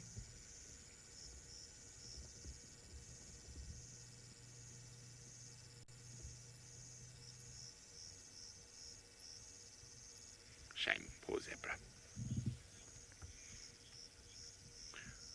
Okay, well, I'm going to wait it out a little bit longer. And while we do that, let's send you across to James, who's looking for leopards. I am looking for a leopard. I'm also going to try and see if I can't find Scoobert. We'll go down into the dam itself because the pan next to the dam, where Scoobert and his parents have spent most of the day, is now occupied by Conrad the engineer, who is currently fixing something. I'm not sure what exactly. So while we go down here, the third leopard that we saw this week, earliest this week, was Tingana, and I was most pleased to hear that he seemed to have killed something on his own, and he had a very unusual visitor to the kill. For the first time in a long while, Tingana seemed to have killed something himself, rather than pilfering from a harder-working predator. His victim was a Nyala cow, but the kill attracted a scavenger, an unusual one. It's been a hot week out here, and heat can cause tempers to fray more quickly than they might otherwise. The Duke, not known for his willingness to share, was scandalized by the cheeky slender mongoose, which he eventually put to flight. The little carnivore was the least of his worries, however. Hyenas pinched the rest of his meal during the night. Right, hello everybody. We're back here now looking for Scoobert. Well, Sensor scans to see if we can see the little fellow. There is his parent. Let's just have a quick discussion on Tingana. We have not seen him since that kill, so I think he's probably been resting. He doesn't like to extend himself too much, but these days, of course, he is moving a little bit more than he has been for the past few months. So maybe, just maybe, he's off marking territory somewhere. Scoobert, have you been put to bed already? There he is. I've got him. He's running towards the parent. Hello, Scoob. He's such a cute little thing. Now he's hiding. There he comes. Put his head up.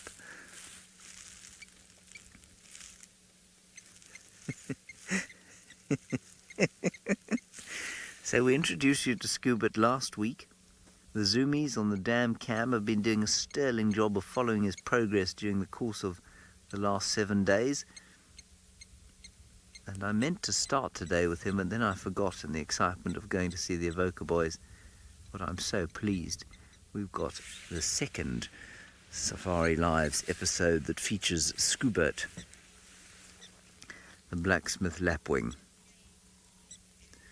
Everybody's very pleased to see Scoobert, the blacksmith lapwing, running after his parent. Here comes the other parent now. He's so sweet. It would be extremely difficult for me, I must confess. Were a predator to come in here and try and have a go at Scoobert, it would be very difficult and extremely, possibly impossible for me to just sit here and watch him be devoured. I think I would have to, I would be unable to stop myself interfering. Scoob, don't go in there, there might be snakes. There you are. Turn around, come out. Follow your mum or your dad. Now, for those of you who haven't been watching, I have been reciting a few statistics about the success chances that young Scoobert has, and they are not good. Extensive research has been conducted on the blacksmith lapwing, and only some 26% of them fledge. Now, fledging takes 40 days. And by my reckoning, Scoobert is now round about 14 days old, I think. He might be slightly older than that, maybe 21. So he's got another 3 weeks or so to go before he's able to fly. And once he can fly, of course, his chances of survival are that much greater.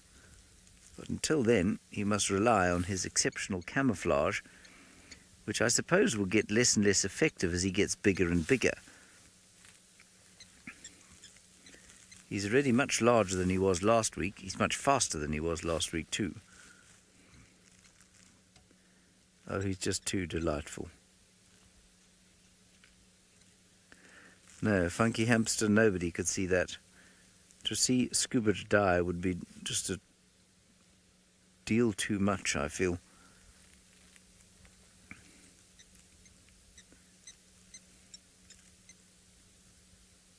He's so sweet. It's I suppose it's real jeopardy having a little guy like this and knowing that he's got to get to 40 days before he can fly. Oh, there we are, yes. It's a little bit cold. Now Mum's going to look after him, just to warm him up. There are many hearts melting in the final control room, possibly not only there. Sense, would we get him in the flow or not? Is it too far?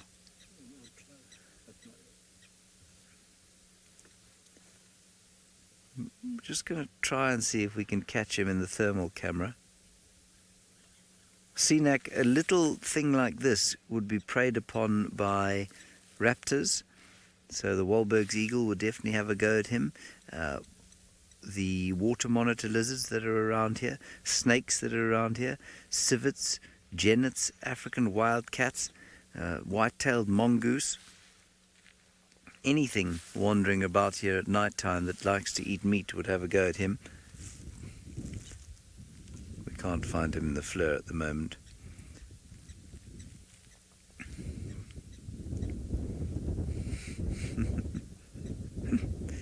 Yes, well, I would quite like to be under the wing of that bird as well, because the wind is very cold indeed. We'll try and find Scooby with the thermal camera, and while we do that, let's go back across to the Maasai Mara, where Jamie Patterson is with some sleeping leonies.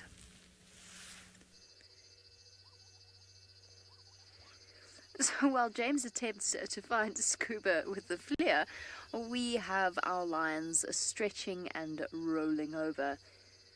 Some new gentlemen who have only just had the chance to meet, who perhaps will cause chaos over the next few months. Who knows?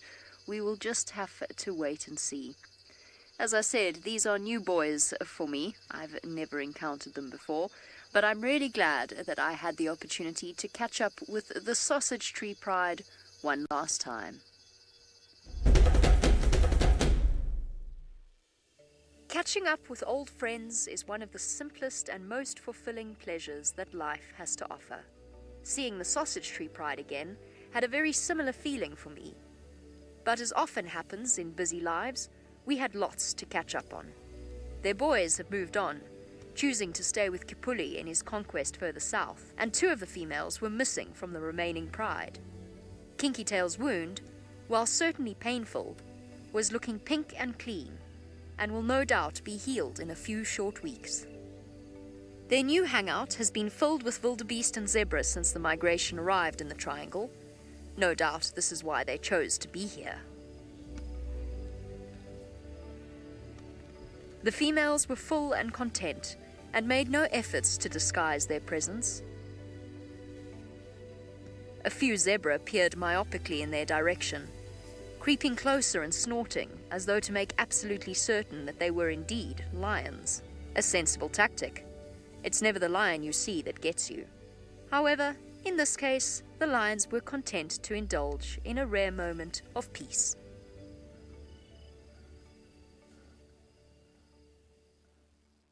A peaceful moment for the Sausage Tree Pride, and I look forward to hearing about the tales of their adventures, particularly, of course, the tales of Kinky Tail's adventures. I couldn't resist. We're going to check one last time. I've left our lions. They're still very sleepy, so for the last few minutes of this episode, I thought maybe, just maybe, we'll get lucky. I'm crossing fingers, holding thumbs. Every bush looks like a hyena. That really looks like a hyena, but I think it's just no, it's Waffles. It's Waffles. Is it? It is. It's a whole load of hyenas. Who are you? It's not Waffles.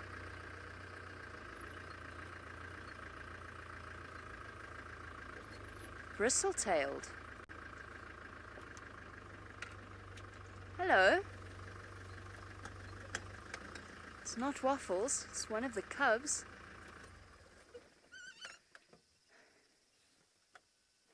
I'm just going to do a quick spotlight. Is that Waffles over there? Yeah. It is. It's Waffles. I'm just going to take the light off her for a second. Let's go a little bit closer. Hello, girl. You timed that very well. Very, very well. She's sniffing around the den. Oh, well done, Waff. Big W. Oof, that smell. She doesn't look concerned. She doesn't look concerned at all. Oh, now we're racing. Wait for me, Waffles. You can't do this to me. You can't disappear now. She doesn't look concerned at all, which makes me think that whatever that smell is, it's nothing too serious. It's nothing to worry about. Oh, sorry, whoever you are. Don't mean to rush you, but we'd all like for me to say goodbye to Waffles, if you wouldn't mind moving your little bottom. No? Okay, that's alright. I'll just do this.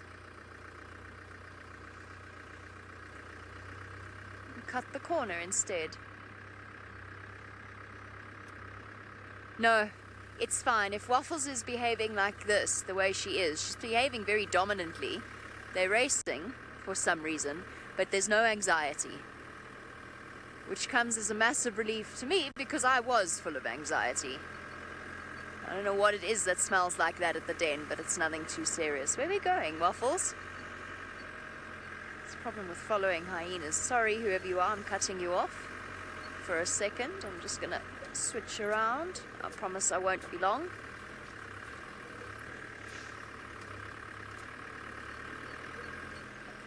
Where are we going, Waffles? With your tail up? That's how I'll always think of her. Oh, oh, social sniff, social sniff. That's one of my favorite things to watch. Waffles smells something interesting and whoever she's with goes, oh, I like that smell too. Look, see, we've got something in common. I like that smell a lot.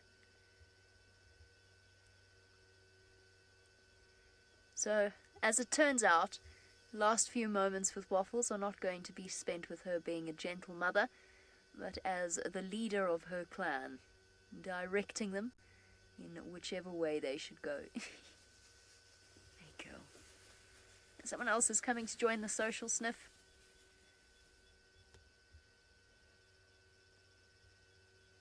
It's your turn too. Oh yes, there we go, there's the smell. Are you interested? Come on, you've got to show Waffles that you like that smell. It's a bonding experience.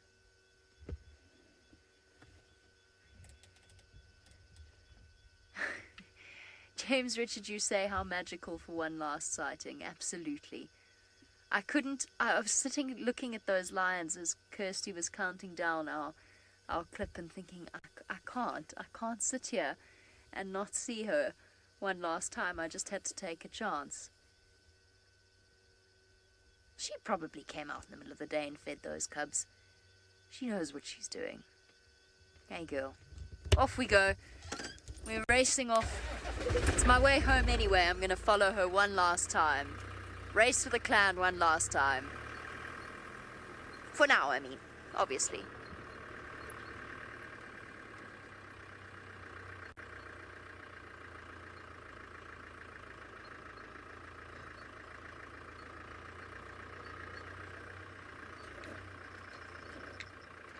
Off we go.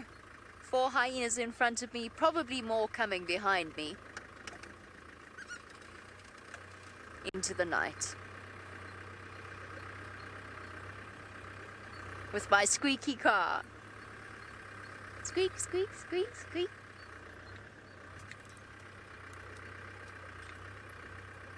Oh yes, indeed.